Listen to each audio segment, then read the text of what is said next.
are, no doubt. The sensualist, I'll allow ye, begins by pursuing a real pleasure, though a small one. His sin is the less.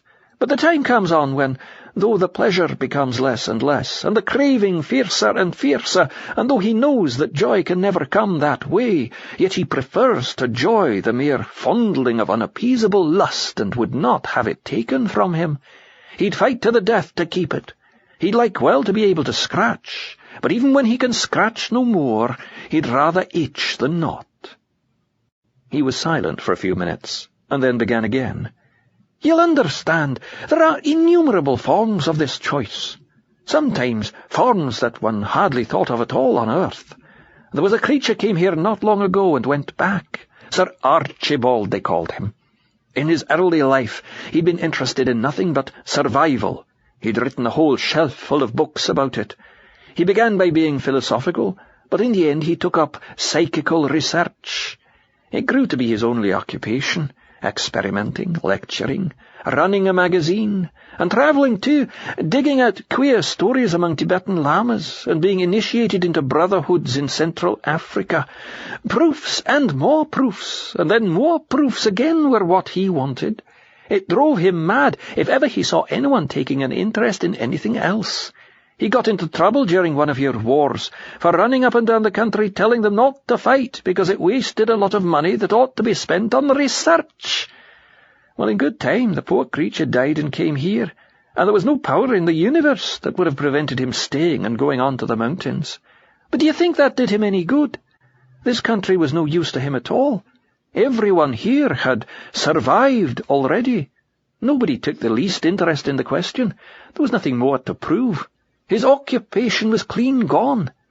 Of course, if he would only have admitted that he'd mistaken the means for the end and had a good laugh at himself, he could have begun all over again like a little child and entered into joy.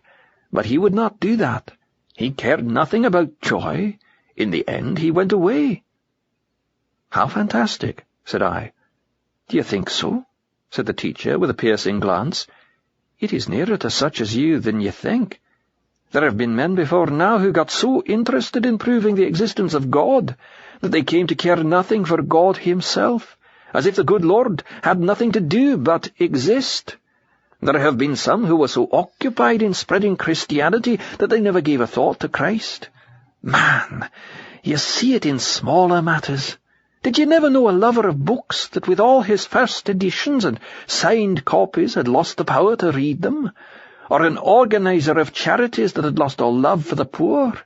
It is the subtlest of all the snares. Moved by a desire to change the subject, I asked why the solid people, since they were full of love, did not go down into hell to rescue the ghosts. Why were they content simply to meet them on the plain? One would have expected a more militant charity. "You will understand that better, perhaps, before you go," said he. "In the meantime, I must tell you they have come further for the sake of the ghosts than you can understand. Every one of us lives only to journey further and further into the mountains. Every one of us has interrupted that journey and retraced immeasurable distances to come down today on the mere chance of saving some ghosts. Of course, it is also joy to do so, but you cannot blame us for that. And it would be no use to come further even if it were possible. The sane would do no good if they made themselves mad to help madmen. But what of the poor ghosts who never get into the omnibus at all? Everyone who wishes it does. Never fear. There are only two kinds of people in the end. Those who say to God, "Thy will be done," and those to whom God says, in the end, "Thy will be done." All that are in hell choose it. Without that self-choice there could be no hell. No soul that seriously and constantly desires joy will ever miss it. Those who seek, find. To those who knock, it is opened. At this moment we were suddenly interrupted by the thin voice of a ghost talking at an enormous speed. Looking behind us, we saw the creature. It was addressing one of the solid people, and was doing so too busily to notice us. Every now and then the solid spirit tried to get in a word, but without success. The ghost's talk was like this. "Oh, my dear, I've had such a dreadful time. I don't know how I ever got here at all. I was coming with Eleanor Stone, and we'd arranged the whole thing, and we were to meet at the corner of Sink Street. I made it perfectly plain because I knew what she was like, and if I told her once, I told her 100 times I would not meet her outside that dreadful Marjorie Banks woman's house, not after the way she'd treated me. That was one of the most dreadful things that happened to me. I've been dying to tell you because I felt sure you'd tell me I acted rightly. No, wait a moment, dear, till I've told you.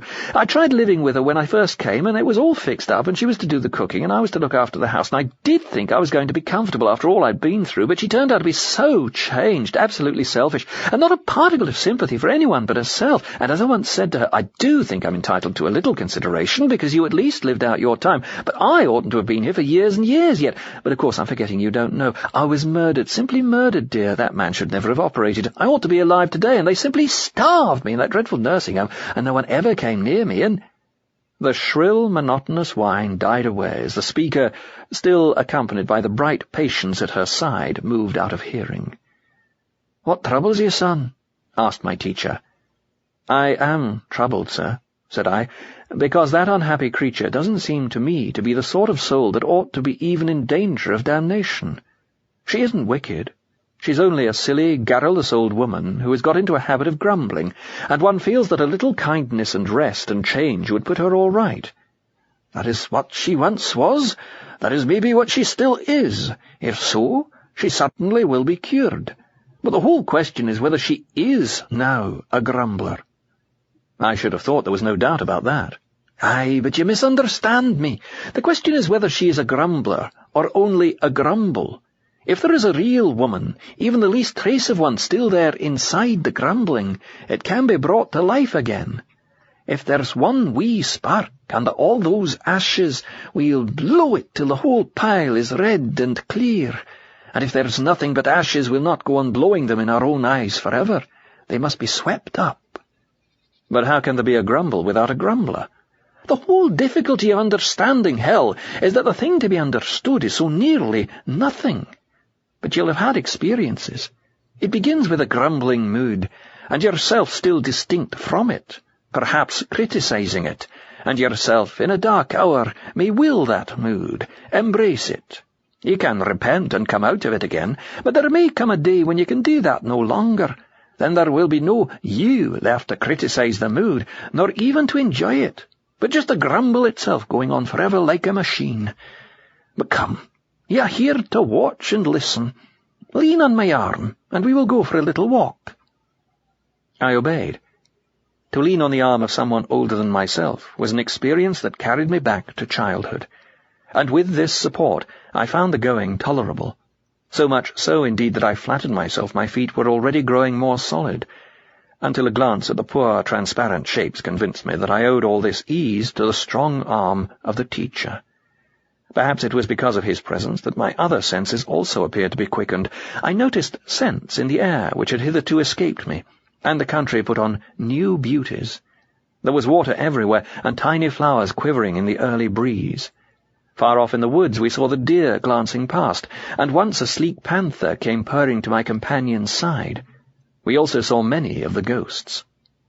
I think the most pitiable was a female ghost. Her trouble was the very opposite of that which afflicted the other, the lady frightened by the unicorns. This one seemed quite unaware of her phantasmal appearance.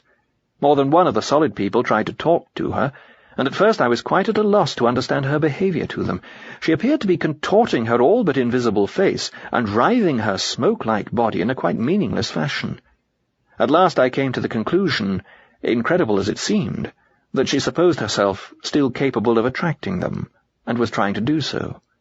She was a thing that had become incapable of conceiving conversation save as a means to that end.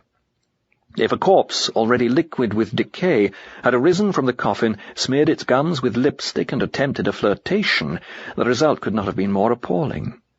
In the end she muttered, "Stupid creatures," and turned back to the bus. This put me in mind to ask my teacher what he thought of the affair with the unicorns. "It will maybe have succeeded," he said. "You will have divined that he meant to frighten her. Not that fear itself could make her less a ghost, but if it took her mind a moment off herself, there might in that moment be a chance. I have seen them saved so." We met several ghosts that had come so near to heaven only in order to tell the Celestials about hell. Indeed, this is one of the commonest types. Others who had perhaps been, like myself, teachers of some kind, actually wanted to give lectures about it. They brought fat notebooks full of statistics and maps, and one of them a magic lantern. Some wanted to tell anecdotes of the notorious sinners of all ages whom they had met below. But the most part seemed to think that the mere fact of having contrived for themselves so much misery gave them a kind of superiority.